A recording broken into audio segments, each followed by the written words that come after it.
बहुत लंबे अरसे से मैंने आप लोगों से या पढ़े लिखे कर्मचारियों से मिलने की कोशिश नहीं की है, जानबूझकर नहीं की है, उनको संगठित नहीं किया है। हमारे एक साथी बोलकर गए हैं कि उनका संगठन बनाना चाहिए। पढ़े लिखे कर्मचारियों का मुझे संगठन बनाना चाहिए। मैं समझता हूं कि आज भी मुझे उनका संगठन नहीं बनाना चाहिए।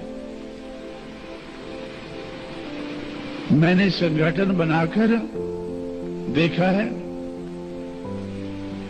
और संगठन चलाने वाले बनाकर देखे हैं जो चंद सिक्कों में बिककर अपने समाज को बहुत बड़ी मुश्किल में डाल चुके हैं। 1985-86 में मैं ये काम 1964-65 से शुरू किया।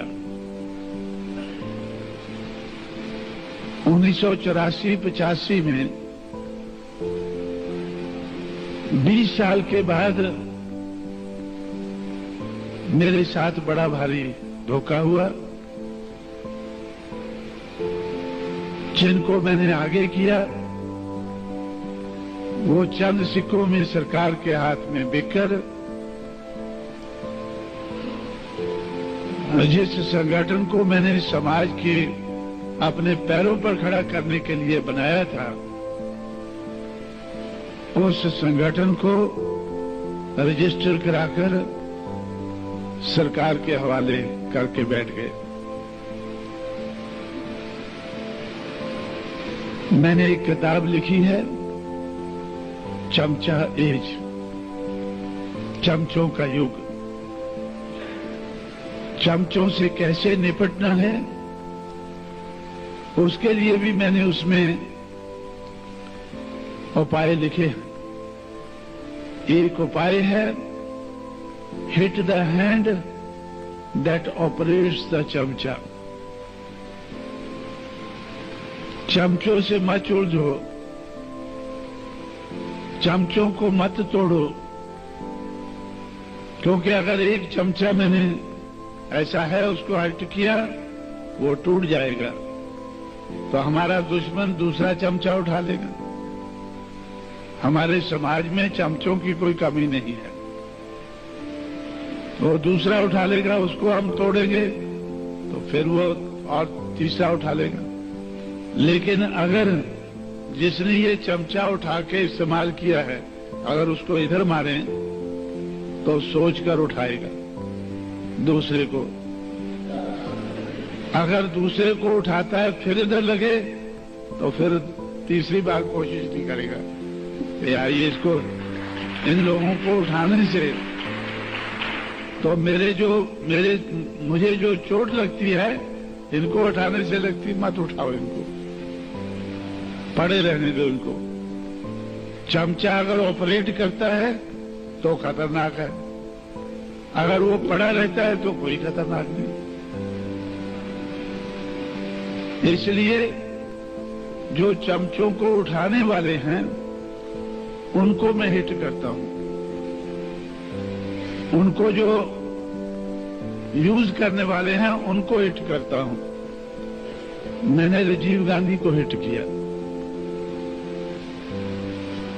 जब 1985-86 में राजीव गांधी, अर्जुन सिंह, एसबी चौहान, नेहरू और अरुण सिंह, इन 5 आदमियों ने मिलकर बामसेफ को मुझसे छीना। जिस बामसेफ को 1964-65 के बाद सोच सोच के दिमाग खोखला करके मैंने बनाया, 20 साल में उसको इस लायक बनाया कि अब मैं इसको इस्तेमाल करके अपने समाज को अपने पैरों पर खड़ा कर पाऊंगा। तो उन्होंने 110 मेरे आदमियों को तोड़कर 110 आदमियों को तोड़कर जो मैंने 1,87,000 श्री अर्जुन सिंह ने, जो उस वक्त पंजाब का गवर्नर था, पंजाब के कुछ लोगों को तोड़ना शुरू किया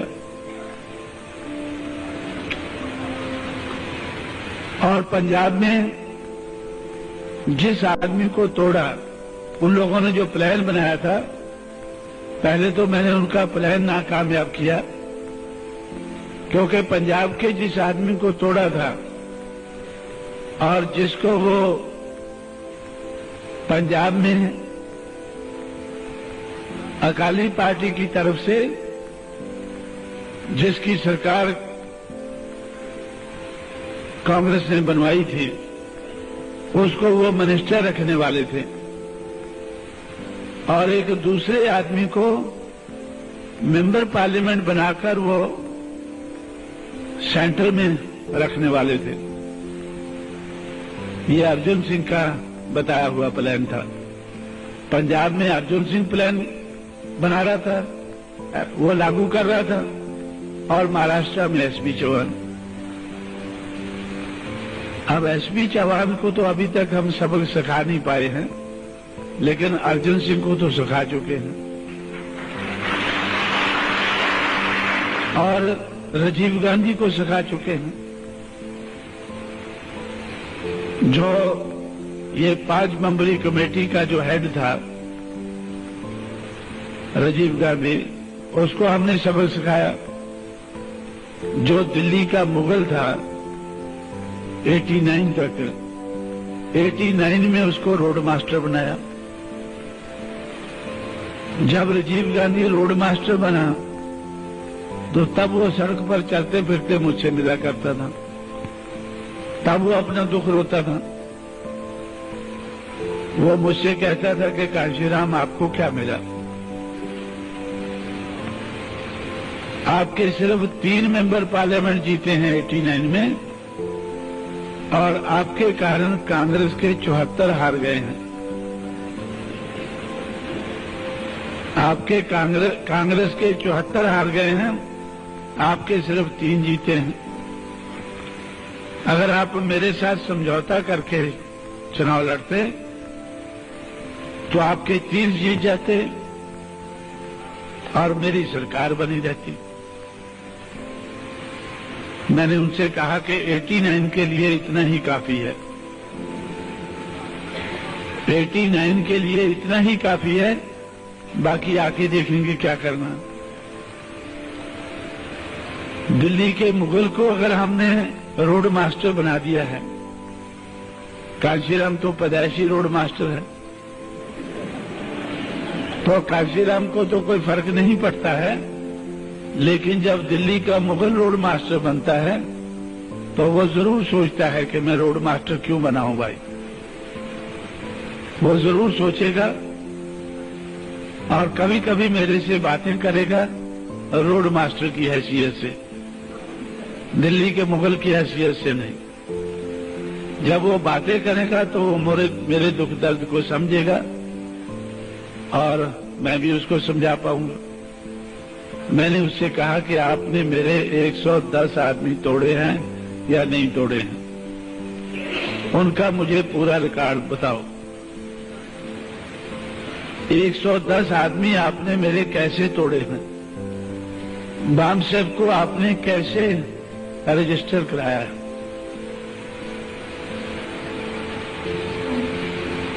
तो अब उसको बताना पड़ा सारी चीज। जब उसने सारी चीज मुझे बताई तो तब मेरी उसके साथ दोस्ती हुई थोड़ी। सरकार ने जब बामसेब को तोड़ा, जब सरकार ने बामसेब को मुझसे छीना, तो वो क्यों छीना? क्योंकि बामसेब के लोगों ने सरकार को बताया कि कांशीराम समाज से पैसा इकट्ठा करता है और हमारे माध्यम से इकट्ठा करता था। उस वक्त तक सरकार, दिल्ली की सरकार ये सोचती थी कि कांशीराम को पैसा विदेशों से आता है। उस वक्त तक सरकार सोचती थी कि कांशीराम को पैसा विदेशों से आता है, लेकिन जब उसको पता चला कि ये तो इन टट्टुओं से पैसा इकट्ठा करता है, तो उन्होंने सोचा कि मेरे खिलाफ 200 पेपरों में अभियान चलाया पहली बार। खासकर जिन पेपरों में हमारे लोग निकालते हैं कि कांशीराम को पैसा मत दो, कांशीराम को पैसा मत दो। लेकिन कांशीराम ने उस वक्त अपनी शख्सियत इतनी बना ली थी कि मैंने अपने लोगों से कहा कि अब मैं आपके प्रोग्राम में तभी आऊंगा जब आप मुझे सिक्कों में तोलेंगे और कम से कम 10,000 आदमी मेरे सामने, 16,000 आदमी, 16,000 रुपया मुझे दोगे, 12,000 रुपया दोगे, 12,000 आदमी मेरे सामने होंगे और 3,000 बाइसिकल आप मुझे दिखाएंगे।